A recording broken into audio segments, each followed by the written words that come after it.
الصلاة والسلام عليك يا نبي الله.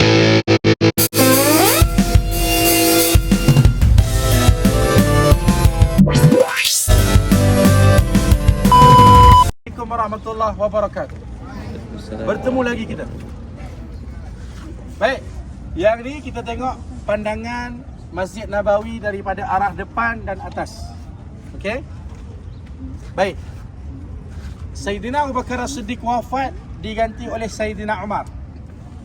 Sayyidina Umar dibunuh oleh Abu Lu'lu'ah di kawasan dalam Masjid Nabawi, betul? Kemudian tak lama selepas itu wafat Sayyidina Umar digantikan dengan Sayyidina Uthman ibn Affan, betul? Jadi Sayyidina Uthman bin Affan dia punya pemerintahan selama 12 tahun.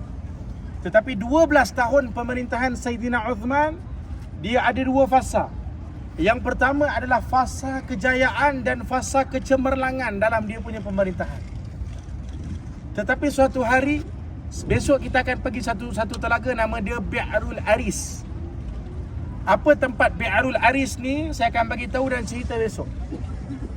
Jadi suatu hari Sayyidina Uthman dia duduk dekat Bi'arul Aris, dia main cincin cok mohon Nabi. Sebab Nabi ada cok mohon cincin tu kan. Nabi wafat pindah pada Abu Bakar, Abu Bakar wafat pindah pada Umar, kemudian pindah pada Uthman. Jadi dia main cincin tu. Kemudian dia main tu apa? Dia sebab dia mengingat dalam masa yang sama dia mengingat kenangan dia dengan Rasulullah, Abu Bakar, Sayyidina Umar. Dan tiba-tiba cincin tu terjatuh dalam telaga tersebut. Diarahkan para sahabat untuk cari dalam telaga tu 3 hari 3 malam tak jumpa. Lalu selepas daripada itu bermulalah fasa fitnah dan ujian yang sangat berat kepada Sayyidina Uthman. Dan Nabi pernah bagi tahu Uthman, wahai Uthman, ketika mana datang fitnah kepada kamu, datang ujian yang berat kepada kamu, maka pada ketika itu bersabarlah, Nabi kata. Dan dalam hadis yang lain Nabi pernah sebut, wahai Uthman, jangan engkau tanggalkan pakaian kau, Nabi kata. Yang kita faham, buka baju. Tapi maksud daripada Nabi SAW adalah jangan letak jawatan. Sebab itu di zaman hujung pemerintahan Sayyidina Uthman berlaku perbalahan, pertelingkahan yang sangat-sangat hebat. Tapi pada ketika itu Uthman kekal dengan tampuk pemerintahan dia dan kekal memimpin kerajaan Islam. Dan pada akhirnya ada 1,000 pemberontak daripada kota Mesir. 1,000 pemberontak daripada Mesir, dia datang ke kota Madinah membuat satu apa nama dia? Dia panggil pemberontakan di kota Madinah Al-Munawwarah. Dan pada ketika itu akhir daripada hayat riwayat Sayyidina Uthman, pada ketika itu dia berada dalam rumah dia. Apa yang dia buat? Dia tengah baca Quran. Ada 2 orang pemberontak daripada 1,000 pemberontak Mesir yang datang ke kota Madinah. 2 orang telah panjat rumah Sayyidina Uthman. Kemudian dia masuk dalam rumah Sayyidina Uthman. Dia tetak kepala Sayyidina Uthman dan darah itu mengalir kepada Quran. Mengalir dekat Quran. Dan Quran yang tu original tu, mushaf yang dibaca oleh Sayyidina Uthman tu ada sampai hari ini di kota Uzbekistan. Di kota Uzbekistan. Jadi pada ketika itu Nailah, isteri Uthman Al-Affan ni, datang dia nak selamatkan suami dia. Tapi Nailah pun dia kena pukul. Bukan hanya kepala ditetak oleh bukan hanya kepala sahaja yang ditetak, tetapi pada ketika itu pemberontak tu dia telah tebas tangan Sayyidina Uthman. Dan Sayyidina Uthman pandang kepada dia. Sayyidina Uthman kata, wallahi, tangan yang engkau rosakkan inilah tangan yang pertama menulis kepada Al-Quran. Dan tak lama selepas itu Sayyidina Uthman wafat. Dan dalam riwayat menceritakan bahawa jenazah dia ada 6 hingga ke 7 tusukan. 6 hingga ke 7 tusukan. Sudahlah kepalanya pecah, tangannya habis luka, kemudian badan dia ada 6 hingga ke 7 tusukan. Di mana dia dibunuh? Di sini. Salah satu rumah dia. Sayyidina Uthman di kota Madinah sekurang-kurangnya dia ada 7 biji buah rumah. So dia tinggal di sini. Okey.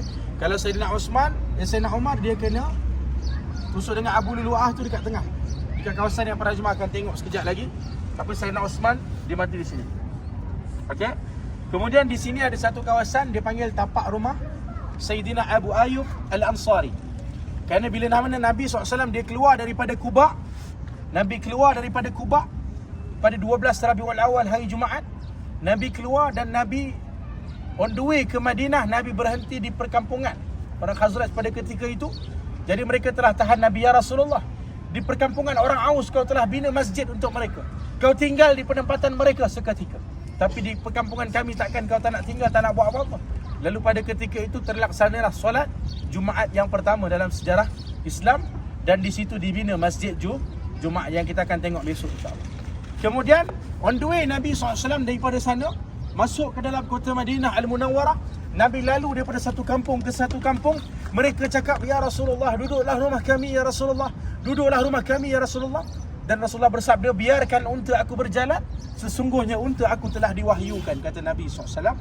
Dan pada akhirnya Nabi SAW dia duduk selama beberapa bulan, dan ada setengah riwayat cerita hingga setahun dia duduk di rumah Abu Ayyub Al-Ansari sebelum Nabi bina rumah dia sendiri di bawah Kubah Hijau.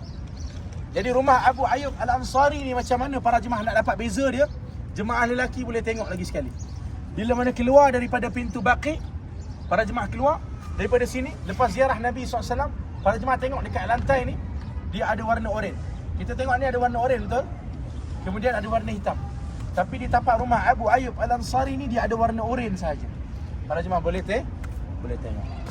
Jadi Nabi duduk seketika di sini sebelum Nabi bina rumah Nabi SAW di bawah Kubah Hijau. Jadi jelas. Jadi Sayyidina Uthman dia meninggal dalam keadaan yang sangat tragis. Waktu tu beberapa hari sebelum dia meninggal, sebelum dia wafat, cucu Rasulullah pernah mimpi yang mana Nabi SAW, Abu Bakar dan juga Sayyidina Umar pada waktu itu tengah duduk. Datang Sayyidina Umar dalam keadaan berdarah teruk. Maka dia cakap pada Nabi SAW, ya Rasulullah, kenapa ya Rasulullah mereka buat aku macam ni? Kenapa Rasulullah mereka buat aku macam ni? Uthman dia merayu ataupun cakap dia apa dia sebut tu? Macam apa dia kata? Kalau kita cakap dia, mak saya sakit, apa nama? Mengadu. Dia mengadu pada Nabi SAW. Jadi Sayyidina Uthman ni adalah satu-satunya sahabat Nabi SAW. Kalau kita sebut sebagai Al-Ashara Mubashirin, kita tahu 10 sahabat Nabi yang dijamin syurga kan. Tetapi Uthman ni punya special, Nabi jamin terus dia syurga Firdaus. Dia special. Okey. So ini adalah tapak Masjid Nabawi. Okey. Ada beberapa lagi tempat insya-Allah saya akan tunjuk. Okey. Cumanya nanti para jemaah lelaki nanti masuk dalam, tengok tapak pembunuhan Sayyidina Umar. Kemudian kat sini ada jendela Hafsah. Ni ziarah makam Rasulullah. Keluar di sini rumah Sayyidina Uthman. Sini rumah Abu Ayyub Al-Ansari. Para jemaah keluar, nanti kita jumpa balik dekat sini. InsyaAllah. Okey? Jemaah lelaki kita jumpa balik kat sini. Okey, jom kita masuk dalam Masjid Nabawi. Kita masuk bab munakahat sikit. Jom.